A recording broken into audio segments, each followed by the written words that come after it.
Mobile नहीं, गुल्लक चाहिए। क्या बचपन से ही आर्थिक शिक्षा यानी इकोनॉमिक एजुकेशन जरूरी है? चलिए सुनते हैं एक कहानी, गणों का गुल्लक और पैसों की पाठशाला। एक गांव था, वहीं रहता था हमारा छोटा गणु। चौथी कक्षा में पढ़ता था, होशियार था, लेकिन थोड़ा उतावला भी। एक बारिश के दिन स्कूल जल्दी छूट गई और गणु दौड़ते हुए घर आ गया। मम्मी, देखो ना, मुझे निबंध प्रतियोगिता में इनाम मिला। वो चिल्लाते हुए घर में घुसा। माँ मुस्कुराई, लेकिन उसके हाथ में पकड़े लिफाफे की तरफ देखकर बोली, गणु, ये क्या है? गणु बोला, माँ, 50 रुपए मिले, अब मैं अपना गुल्लक तोड़ूंगा। माँ ने कहा, वाह, लेकिन क्या करोगे इन पैसों का? गणु झट से बोला, मोबाइल लूंगा, बड़ा स्क्रीन, गेम्स, फोटो, मजेदार होगा ना? तभी दादाजी हल्के से मुस्कुराए और बोले, गणु, 1 हफ्ता मुझे दोगे क्या? मैं तुम्हें पैसों की कुछ मजेदार बातें सिखाना चाहता हूँ, फिर जो करना है वो करना। गणु सोच में पड़ गया, लेकिन दादाजी की बातों में हमेशा मजा होता था, तो वो बोला, ठीक है दादाजी, 1 हफ्ता आपका। और यहीं से शुरू हुई गणु की पैसों की पाठशाला। अगले दिन दादाजी ने पूछा, गणु, बताओ तो सही, क्या तुमने कभी पैसे कमाए हैं? गणु थोड़ा हिचकिचाया, मैंने? नहीं।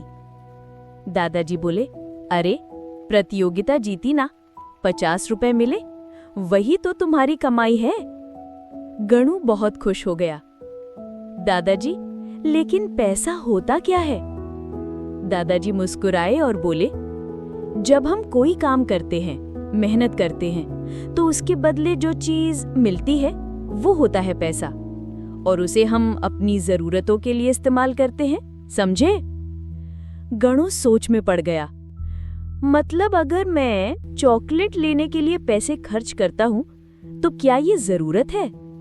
दादाजी बोले, मेरे गणु को चॉकलेट चाहिए, यानी वो चाहत है, लेकिन किताबें, खाना, कपड़े, ये जरूरतें हैं। तभी उन्होंने गणु को एक कॉपी दी। चलो, इसमें 2 लिस्ट बनाओ, एक जरूरतें और एक चाहतें। गणु लिखने लगा, जरूरतें, खाना, कपड़े, पढ़ाई का सामान, चाहते, chocolate, games, mobile, party. Mobile कहाँ है? दादाजी पूछते हैं। गणु हंसता है और कहता है, चाहत में। अगला सबक था बजट बनाना। दादाजी बोले, गणु, मान लो तुम्हें हर महीने 100 रुपए मिलते हैं, क्या करोगे? गणु बोला, 30 रुपए खाने के लिए, 20 रुपए कॉपी के लिए और बाकी गुल्लक में। दादाजी बोले, वाह, यानी तुमने तो बजट बना लिया। गणु थोड़ा उलझ गया। बजट मतलब जितना पैसा मिला है उसे सोच समझकर अलग अलग हिस्सों में बांटना और उतना ही खर्च करना। गणु तुरंत पूछता है, लेकिन अगर ज्यादा खर्च हो गया तो? दादाजी हंसकर कहते हैं, तो फिर कर्ज और फिर सिरदर्द। गणु के चेहरे पर समझदारी के भाव आ गए थे। फिर दादाजी ने उसे एक नई कॉपी दी, गणु की खर्च कॉपी।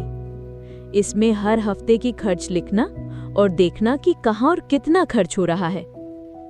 5वें दिन दादाजी ने एक नई आइडिया दी, गणु, आज हम एक छोटा सा बिजनेस शुरू करने वाले हैं। क्या?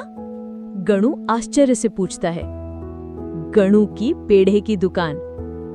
माँ ने घर में पेड़े बनाए। गणु ने नाम रखा, गणु के घर के पेड़े, खास स्वाद, खास प्यार। पड़ोस में बिक्री हुई। 2 दिन में 50 पेड़े बिके। 10 रुपए खर्च, 40 रुपए मुनाफा। दादाजी बोले, यही होता है निवेश, थोड़े पैसे लगाकर ज्यादा कमाना, लेकिन समझदारी और सोच के साथ। गणु की आंखों में चमक आ गई थी। 8 दिन बीत गए। अब गुल्लक खोलने का समय आया। गणु ने गुल्लक तोड़ा, पैसे गिने, 1378 रुपए। माँ ने पूछा, गणु, अब इन पैसों से मोबाइल लेना है ना? गणु थोड़ा चुप रहा, फिर धीरे से बोला, मोबाइल नहीं मम्मी, मैं इन पैसों के 3 हिस्से करूंगा। 500 रुपए स्कूल की किताबों के लिए, 400 रुपए बिजनेस फिर से शुरू करने के लिए और बाकी वापस गुल्लक में। दादाजी की आंखों में आंसू थे। उन्होंने गणु को धीरे से गले से लगा लिया। माँ बाप गर्व से देख रहे थे। सीख, पैसा सिर्फ इसलिए नहीं कि वो है तो खर्च कर दिया जाए। उसका सही नियोजन, बचत और निवेश सीखना बहुत जरूरी है। पैसे का सही इस्तेमाल बचपन से ही सिखाना चाहिए। जरूरत, चाहत और बचत, इनका फर्क समझ में आया तो जिंदगी आसान हो जाती है। गुल्लक सिर्फ मिट्टी का डिब्बा नहीं होता, वो तो सपनों की तैयारी होती है। अगर पॉकेट मनी को सही इस्तेमाल किया जाए तो वही हमारी पहली कमाई बनती है। ये थी गणु की पैसों की पाठशाला। फिर मिलेंगे एक नई कहानी में। तब तक गुल्लक भरते रहो और ज्ञान भी।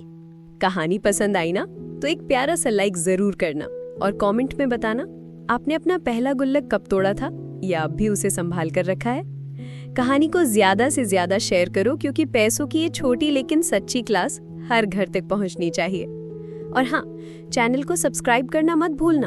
अपने घर वालों और दोस्तों से भी जरूर सब्सक्राइब करवाना। बेल आइकन दबा दो ताकि अगली कहानी आते ही आपको नोटिफिकेशन मिल जाए, क्योंकि अगली बार हम फिर लाएंगे कुछ नया, कुछ खास।